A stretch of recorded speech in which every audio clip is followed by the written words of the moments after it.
Halo semuanya, Assalamualaikum warahmatullahi wabarakatuh. Sebelumnya perkenalkan, nama saya Dea Dinda Fahmi dengan NPM 23411044.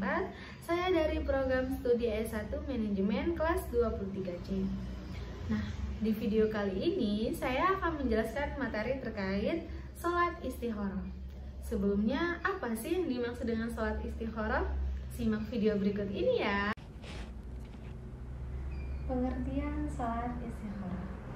Salat istikharah adalah salat sunnah yang mempunyai keutamaan untuk meminta petunjuk kepada Allah agar ditetapkan pilihan yang terbaik.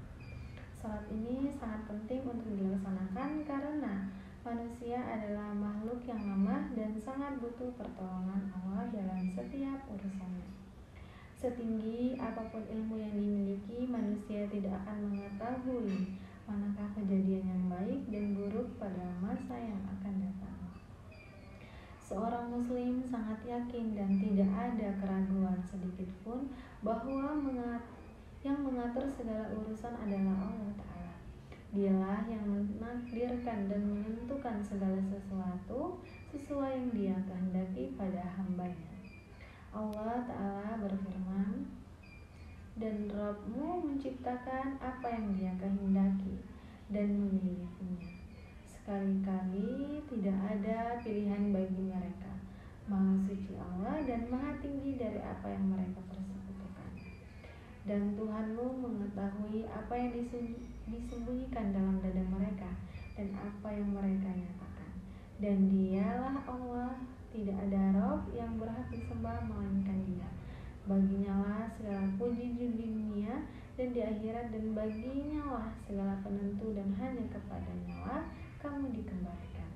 Quran Surah Al-Qasas ayat ke-68 sampai dengan 70. Oleh karena itu, Allah Subhanahu wa Ta'ala memerintahkan kepada hamba-hambanya agar senantiasa menahan pertolongan kepadanya agar diberikan petunjuk untuk memperoleh kebaikan bagi kehidupannya dan terhindar dari keburukan.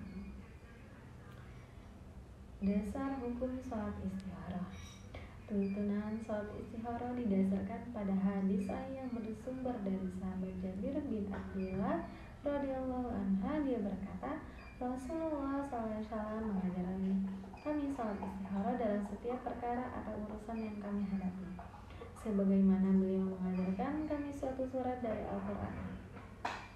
Beliau berkata, jika salah seorang di antara kalian berniat dalam suatu urusan, maka lakukanlah salat 2 rakaat yang bukan salat wajib. Kemudian berdoa. Hadis riwayat Al-Bukhari. Berdasarkan hadis di atas, Al-Alama Al-Qurtubi rahimahullah mengatakan bahwa sebagian ulama menjelaskan tidak sepantasnya bagi orang yang ingin menjalankan di antara urusannya dunianya sampai ia meminta pada Allah pilihan dalam urusannya tersebut, yaitu melaksanakan salat istikharah. Jadi, salat istikharah adalah salah satu amalan yang biasa dilakukan oleh seorang muslim setiap akan melakukan suatu urusan. Namun demikian, para ulama bersepakat bahwa salat istikharah bukan termasuk amalan wajib atau fardu, melainkan dianjurkan atau mustahab atau sunnah. Hal ini didasarkan pada sabda Nabi Muhammad SAW tersebut di bawahnya berbunyi, maka lakukanlah salat 2 rakaat yang bukan salat wajib. Selain itu, pendapat ini juga didasarkan pada jawaban Rasulullah SAW ketika seorang laki-laki bertanya tentang Islam.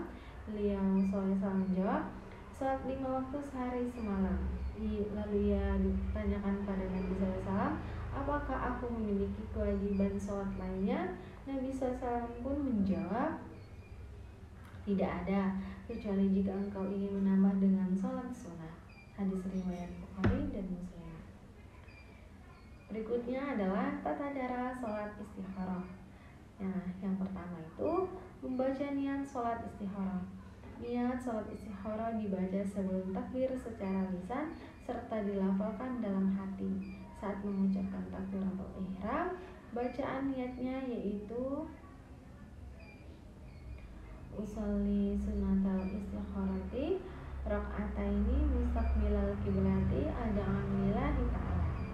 Artinya, saya niat istighara 2 rakaat menghadap kiblat karena Allah Ta'ala. Yang kedua itu adalah takbiratul ihram. Yang ketiga membaca surat-surat yang dibaca dalam surat istighara. Para ulama menganjurkan saat melakukan sholat istighara hendaknya kita membaca surat Al-Fatihah, Al-Kafirun, dan Al-Ikhlas dengan beberapa ketentuan. Pada rakaat pertama membaca Al-Fatihah dan Al-Kafirun, lalu di rakaat kedua membaca surat Al-Fatihah dan Al-Ikhlas. Bacaan setelah surat Al-Fatihah sebetulnya tidak harus. Yang wajib itu yaitu membaca surat Al-Fatihahnya. Nah, yang keempat itu ada ruku, dan yang kelima itu ada i'tidal, yang keenam itu sujud pertama, yang ketujuh duduk di antara 2 sujud, yang kedelapan sujud kedua, yang kesembilan berdiri lagi untuk rakaat kedua yang dikerjakan sama seperti rakaat pertama, dan yang ke-10 tahiyat akhir, yang 11 salam. Adapun doa setelah sholat istighara, baiknya kita selalu memanjatkan doa setiap selesai sholat. Kita disarankan untuk membaca berdoa berikut sebagai penyempurna sholat sunnah istighara kita. Allahumma astaghfiruka bi'ilmika wa astaghfiruka biqudratika wa as'aluka min fadlikal azim. Wa innaka taqdiru wa la aqdiru wa la ta'lamu wa la a'lamu wa anta a'lamul ghuyub. Allahumma in kunta ta'lamu anna hadzal amra khairan li fi dini wa ma'asi wa akibati wa amri faqdurhu li wa asyirhu li summa barik li fi. Wa in kunta ta'lamu anna hadzal amra syarrun li fi dini wa ma'asi wa akibati amri fasyrif anni wa syarifni anhu wa qdur ila khaira hatsu kana summa aradini. Artinya, ya Allah, aku memohon petunjuk kebaikan kepadamu dengan ilmumu. Aku memohon kekuatan dengan kekuatanmu. Ya Allah, seandainya Engkau tahu bahwa masalah ini baik untukku dalam agamaku, kehidupanku, dan jalan hidupku, jadikanlah untukku dan mudahkanlah bagiku dan berkahilah aku di dalam masalah ini. Namun jika Engkau tahu bahwa masalah ini buruk untukku, agamaku, dan jalan hidupku, jauhkan aku darinya dan jauhkan masalah itu dariku. Tetapkanlah bagiku kebaikan dimanapun kebaikan itu berada, dan ridailah aku dengan kebaikan. Berikutnya itu waktu yang mustajab melaksanakan sholat istighara. Tidak ada patokan waktu untuk melaksanakan sholat istighara, akan tetapi tidak disarankan untuk melaksanakan sholat istighara pada 3 waktu terlarang berikut, yaitu saat matahari terbit, saat matahari berada di tengah, dan saat matahari terbenam. Baiknya sholat istighara dilakukan di sepertiga malam terakhir karena itu merupakan waktu yang mustajab untuk memanjatkan doa kepada Allah Subhanahu wa Ta'ala. Sekurang-kurangnya bisa dilaksanakan setelah sholat isya hingga sebelum masuk waktu sholat subuh. Perlu kita ingat bahwa semua yang telah ditentukan oleh Allah Subhanahu wa Ta'ala adalah sudah pasti yang terbaik bagi kehidupan kita. Kita hanya perlu keyakinan serta keikhlasan untuk menerima dan juga menjalannya.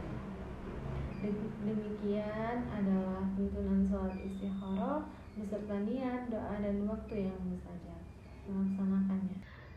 Mungkin itu saja materi yang dapat saya berikan. Jika ada kesalahan dalam penyampaian saya atau materi yang saya berikan kurang tepat, saya mohon maaf. Saya akhiri. Wassalamualaikum warahmatullahi wabarakatuh.